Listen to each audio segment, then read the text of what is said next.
and welcome back to Fuzzy Ducksy Gaming. So I've been quiet the last few days because the new mod's launched and I've been trying to get my teeth stuck into it, get as many characters leveled as I can. Was just about to do a video and then get home and realise I've dropped the new dungeon after only a week. So I've spent a lot of time in there. I thought I'd bring out a quick video on kind of what I've noticed and how I think people can help each other and improve. So as I said, I've played a lot of this dungeon pretty much constantly since release on console, run with lots of different groups, and I have come across a very common theme of people with really good item level. We get to the first boss and people just can't kill the mimics consistently.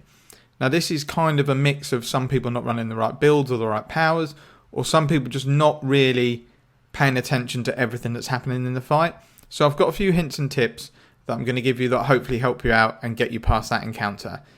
The second and third boss, the second one I still think is difficult and requires good coordination and a good healer, but if you can get past the first boss, there's no reason you can't do the second and third. Now I'm going to apologise in advance. I've got two ragdoll cats and they whinge a lot, so if you hear crying in the background, I'm not abusing a child or it's not my wife screaming, it is two cats who just can't cope with the fact they don't get fussed 24/7.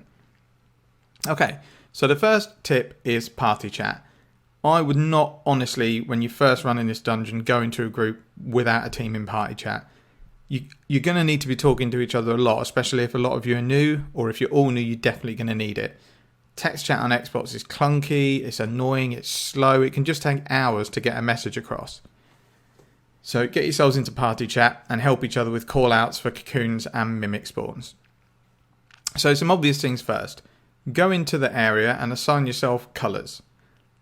So you would say, right, DPS 1 take yellow, DPS 2 take green, DPS 3 take purple, and healing tank take blue. The colours represent there's some orbs sitting on the corners and they glow a certain colour. If you struggle with colours, it's also easy to remember it because one end faces a door and the other end doesn't, so you just know it's to the left of the exit door. So next thing you need to be aware of when you actually go into the fight, the first thing is Arcturia's health bar. If you do decent DPS as a group, the mimics spawn at set intervals. So the first one of these is 80% health. The next one, if you get to that spawn, is 50 or 60. I actually forget, but you'll see as soon as you go in. And they sometimes spawn again at 30. Now the 30 one isn't consistent, so I'm not sure if it's a bug or if it's just if your group doesn't burn Arcturia down fast enough, then another mimic phase will happen. So to make this easy, you should have someone designated as a mimic callout. So their job is to let you know when she is within 5% health of the next mimic spawn. They'll shout out mimic shortly. You can then stop using encounters and just use your at-will powers so that everything is off cooldown for when the mimics spawn. It'll also give you time to gather your surroundings and identify where your corner is. It's really easy. If you just get lost DPSing like, yeah, look at this, and then suddenly the mimics spawn out the blue, or to you out the blue, you get up and you run to the wrong corner. I know this because I did it twice. And that's why I thought, hang on, there's an easier way to do this. Just be aware when they're going to spawn. So my next tip is to slot a doohickey. If you don't have one, buy one. These are godly for this fight. They deal 50 to 130k damage, crit dependent, and they only have a 30-second cooldown. It's basically like having a mini daily at your disposal. They are expensive, and obviously getting more expensive as everyone realises they are really, really handy in this fight. I think I bought one of mine this morning for 85k, and they're probably upwards of that now. So the other thing to do would be pick any debuff artifact that does damage or reduces defense, and the same for mount powers. Any extra help that you can get in this fight, the better, because if you get one of the quick mimics, they are tough. My next tip regards healers. So if you are a healer, make sure in settings that you go in and you have show player life set as always. What this does is it just always displays everyone's health bar regardless of whether you're targeting them. If this is off, which I think is default, you'll only see a health bar when you actually line up your cursor and look at a player. This makes it a lot easier to identify when a target is cocooned. So a player will always say anyway, but sometimes they get a bit flustered and they don't say straight away. So a lot of the time you're actually going to see that cocoon before the player calls it out. So also surrounding cocoons, you do need to call it out straight away. The other important thing is that other players, when you see that someone's cocooned, is move away. Even if they're near the boss and you've got to stop DPSing, move away, because it is much easier for the healer to target that player if it's just that player there. If there's players and companions, then classes like a warlock who need to use an at-will to heal, they're just really going to struggle because the targeting is not the most accurate in the world if there's people in the way.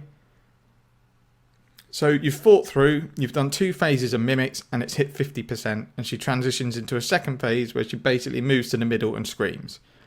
This signifies basically a change, so she'll now randomly cocoon people. It's not always like after a mimic phase. She'll also display an eye above her head, which is like the stun in Master Spell Plague. It stuns for a long time, so if you see this, turn away. This can be a massive problem because she could stun the healer, cocoon someone. That's going to be 1 or 2 people out of the fight.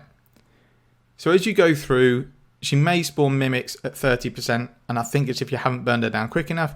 Again, just deal with it. Even if you spawn a few golems at this point, that's going to be the end of that phase. Just burn the boss down. You should still get through with heals. So if you all stick to this, you should get through the fight with a fairly decent team, even if it's with a bit of blood, sweat and tears. However, even if you do all this as a player, your DPS just might not be up for it on one corner. Your healer might just not be there in terms of healing the cocoon. There are times in a new dungeon, and I've done it 4, 5, 6 times. I said, look, really appreciate the run. We've kind of done 3 or 4, and we're not getting anywhere near, so I'm going to call it a day, but thanks for the run. And be honest, if you can't kill mimics and you know you can't, and you're in there and you're struggling, don't make excuses. Just say, look, I'm really struggling to kill mimics. This is what I'm using. This is the build I'm running. These are the powers I'm running. Can you help me? Your team might be able to help you improve your build. I mean, we had a run where I had a warlock and he was running all AoE powers. So, all right, why don't you switch to some single target ones, stick in a curse mechanic, and he easily cleared his mimics.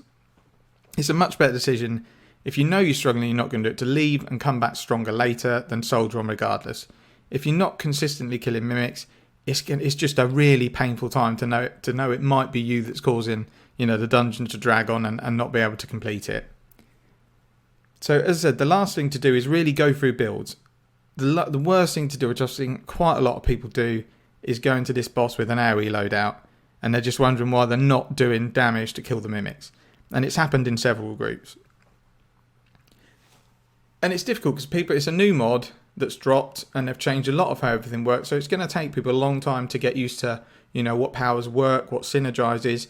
So certainly don't chastise these people. Try and help them. And it might be that it might happen to you. You need to go away and say, look, actually, I need to do a bit more damage. I need to work on this, work on that, boost that. I'll go away, look at some guys, talk to some guildmates, and see if there's a way I can improve this. So that's really all I wanted to talk about. I do have kind of little rotation builds for each tomb, but I don't want to post them because they're not perfect. They work good, but I don't think they're brilliant. What I'm happy for you to do is post in the comments if you want help for certain classes and you can't find help anywhere else.